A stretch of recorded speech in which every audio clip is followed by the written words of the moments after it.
So on January 27th, there's another twist.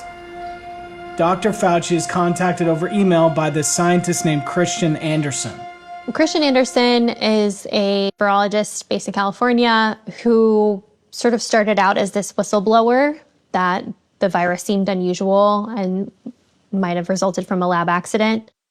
Christian Andersen came to him with a 2015 paper by Zhang Lishi, who works at the Wuhan Institute of Virology. And Andersen says it looks like a how-to manual for creating SARS-CoV-2 in a lab.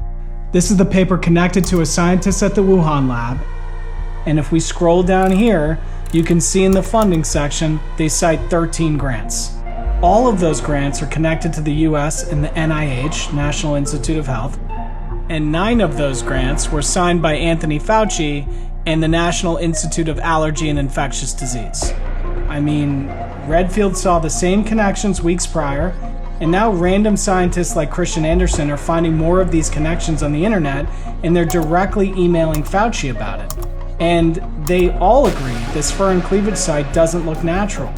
On January 27th, when Christian Andersen emailed him about the fur and cleavage site, Fauci says, if this is correct, then you should probably contact the FBI, because this could be suspicious and may be signs of engineering and may even be related to biological weapons research. I would love to ask him about this email because I don't think it makes that much sense.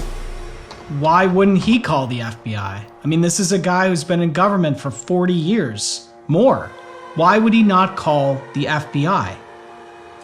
And then, on January 31st, there's this paper from a group of scientists in India, Pradhan et al., and it points out not just the fur and cleavage site, but there are other areas of this spike protein that don't look natural and could be from HIV. Wow. Which is totally fucked up. Yeah. And that is frightening. In addition to the fur and cleavage site, these 3 inserts were suspiciously similar to spike protein of HIV. At that point in time, Dr. Fauci began an email storm.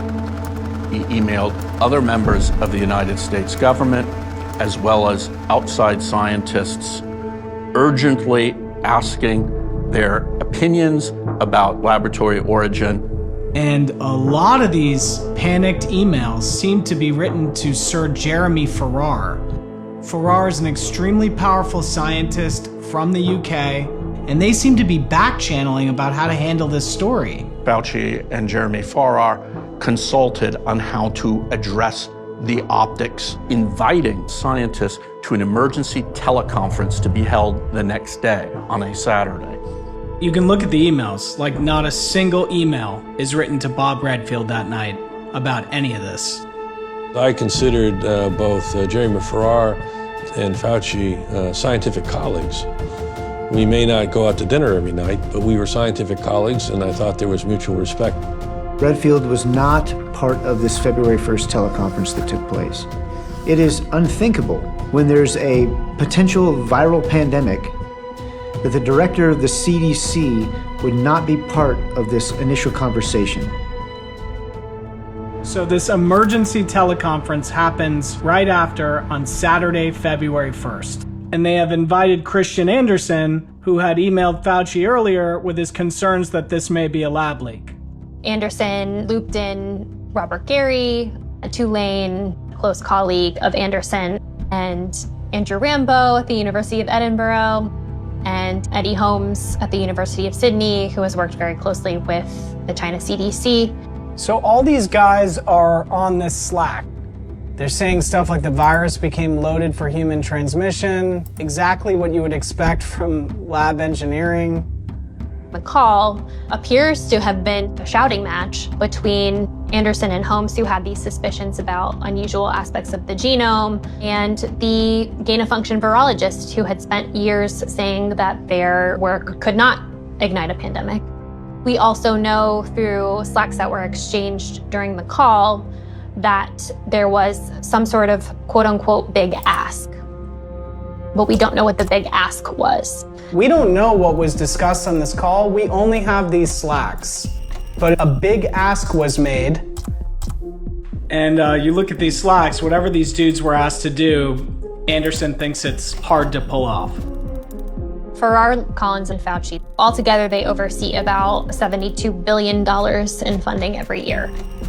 So if you're a scientist and perhaps one of these gentlemen ask you to write something, you have an enormous incentive to write something that they will like.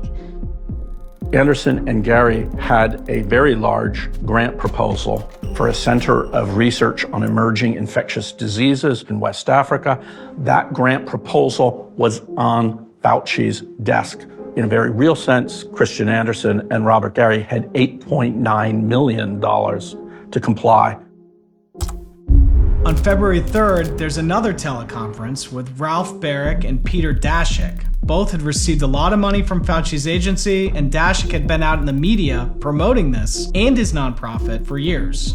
EcoHealth Alliance, what is it? Well, we're a non-profit, a typical charity funded by federal government and other sources. EcoHealth Alliance has an enormous budget from many different US agencies, NIH, Department of Defense.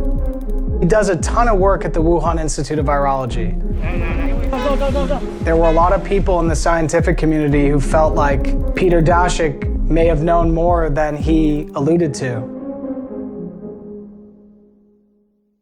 I mean, I really wondered, did Anthony Fauci think that too? The goal of this February 3rd meeting was to combat misinformation related to the origin of COVID-19. That was the stated goal. Immediately after this meeting, Pradhan et al., the first paper to publish the existence of the 3 inserts suspiciously similar to the spike protein of HIV, a paper that was published just 72 hours prior, was withdrawn under intense pressure. Gone. Taken off the internet. Wow. After the teleconferences, while the virus was spreading around the world and beginning to kill a lot of people, death toll from the coronavirus now topping 34,000. All these scientists that had come together to speak with Fauci and Farrar and Collins, they write a bunch of papers that claim this couldn't have come from a lab and must have come from nature. So was that the big ask? All the members of that teleconference published 33 articles.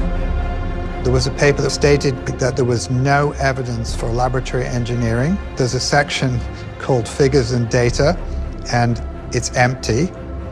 There's no data and there are no figures. Day after day, week after week, there was a different scientific paper. It has the quality of a media campaign. And then there's this one in The Lancet, which is one of the most prestigious scientific journals in the world. The letter in Lancet's not even a scientific paper.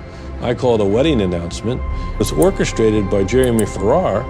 It's basically an article saying that anyone who thinks this virus came from a lab is a conspirator. And it's signed by over 20 very prominent scientists. At the bottom of the letter, it says, "We declare no competing interest." But Peter Daszak is the guy who writes the letter, so I have no idea what the Lancet is thinking, but that is a competing interest.